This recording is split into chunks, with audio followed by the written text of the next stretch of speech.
안녕하세요. 저는 앞으로 2번에 걸쳐 빌레몬서를 나누려고 합니다. 교회를 다니지 얼마 안 된 분들은 빌레몬서라는 성경이 조금 낯설 텐데요. 빌레몬은 사람 이름입니다.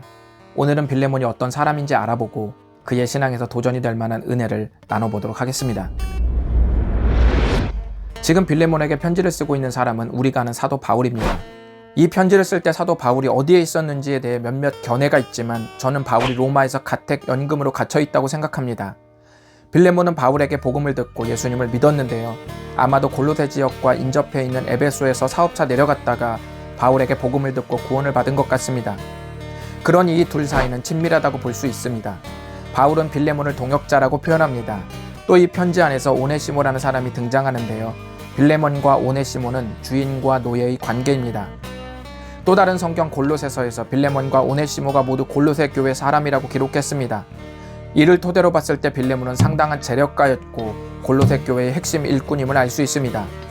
바울은 빌레몬에게 편지를 쓰면서 그에게 아주 감사하고 있는데 그 이유는 그가 베푼 사랑이 온 교회에 흘러넘쳐서 교회 가족들이 평안함을 느끼고 있었기 때문입니다.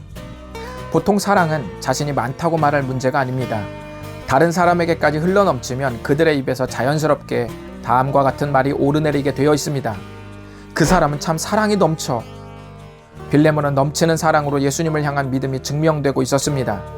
그렇게 빌레몬은 혼탁한 시대를 함께 걷는 사람들에게 정서적으로 깊은 안정감을 주는 사람이었습니다. 그럼 이제 재력가로서 빌레몬이 자신의 물질을 어떻게 사용하고 있는지 살펴보겠습니다. 빌레몬서 2절은 그가 자신의 집을 열어서 교회 공간으로 헌신했다고 기록합니다. 교회가 독자적인 재산을 가지고 건물을 세운 것은 3세기경부터입니다. 그러니까 그 전까지 교회는 구원받은 사람들 중에서 자신의 집을 예배 처소로 하는 가정교회 중심이었습니다. 성경에 보면 자신의 집을 예배 처소로 삼은 인물이 많이 나옵니다.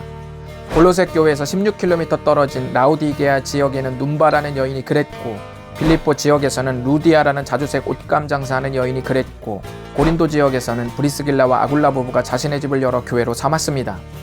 빌레몬은 하나님이 주신 물질로 교회 공동체를 섬겼습니다. 자, 그렇다면 빌레몬은 왜 교회 공동체를 위해 자신의 삶을 드렸을까요? 그것은 바로 거룩한 부담감입니다.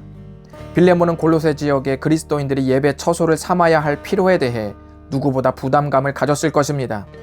또 많은 학자들은 빌레몬이 골로새 교회와 더 나아가서 골로새 교회가 돕고 있는 인근 지역인 라우디게아와 히에라볼리에 있는 그리스도인들까지 아우르는 후견인이었을 것이라고도 말합니다. 통상적으로 후견인이라는 뜻은 미성년자를 법적으로 보호하고 법적 책임을 질 성인을 일컫는 말입니다. 로마 시대는 이 후견인 제도를 좀 더 실용적이고 정치적으로 활용했는데요. 예를 들어 황제가 자신이 마음에 드는 사람을 찍어서 후견인을 자처하면 그 피후견인은 대박이 나는 겁니다. 황제가 그 사람을 요직에 앉히고 많은 부를 누리게 해줍니다. 그럼으로써 황제는 정치적 지지 기반을 다질 수 있었습니다.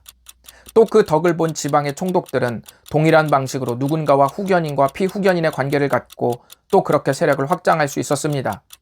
후견인들은 피후견인의 숫자로 자신들의 부와 명예를 과시하곤 했습니다. 바로 이 제도를 1세기 교회가 가지고 온 것입니다. 단 예수님의 가르침에 맞도록 후견인 제도를 활용했습니다. 교회에서는 겸손하게 섬기는 사람이 첫째라고 말씀하셨으니 이를 후견인과 피후견인의 관계로 적용해보면 누구든지 명예로운 후견인이 되고 싶거든 피후견인을 섬기는 자가 되어야 한다는 뜻이 되는 겁니다. 빌레몬은 골로새 교회와 교회가 돕고 있는 인근의 지역 사람들에게 거룩한 후견인의 삶을 자처했습니다. 1세기를 살다가 낯선 사람들의 한 이야기로 들으니 체감되지 않겠지만 빌레몬이 후견인을 자처했을 때 그것이 과연 쉬운 결정이었을지 생각해 보시기 바랍니다.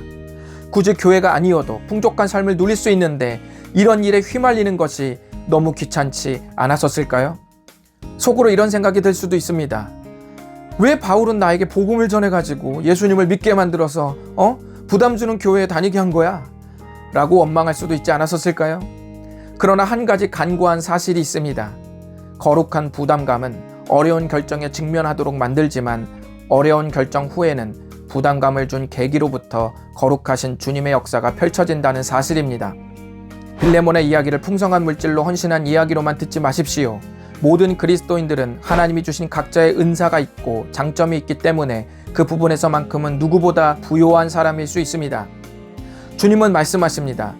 무명한 자 같으나 유명한 자여, 죽은 자 같으나 보라, 우리가 살아있고 징계를 받는 자 같으나 죽임을 당하지 아니하고 근심하는 자 같으나 항상 기뻐하고 가난한 자 같으나 많은 사람을 부유하게 하고 아무것도 없는 자 같으나 모든 것을 가진 자로다. 아멘. 거룩한 부담감은 주님이 여러분을 은혜로 부르시는 영광스러운 부르심일 수 있습니다.